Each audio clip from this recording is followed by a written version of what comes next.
এরকম ঝাল ঝাল চিকেন চাপ যদি বাসায় বানিয়ে ফেলতে পারেন তাহলে আর বাজার থেকে কিনে আনার কী দরকার।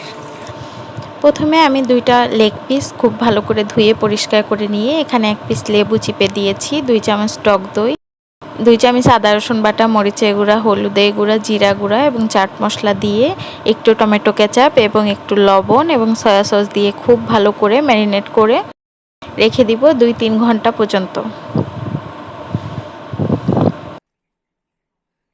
2-3 ঘন্টা পরে আমি মাংসটাকে খুব ভালো করে আবার একটু মিশিয়ে নিচ্ছি।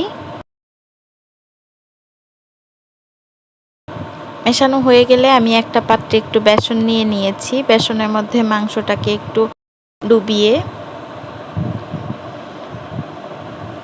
এখানে আগে থেকে আমি প্যানে তেল গরম হতে দিয়েছি। এবার মাংসটাকে আমি বেসনে ডুবিয়ে তেলের মধ্যে ছেড়ে দিচ্ছি। একইভাবে আমি আরেকটা মাংস দিয়ে দিচ্ছি।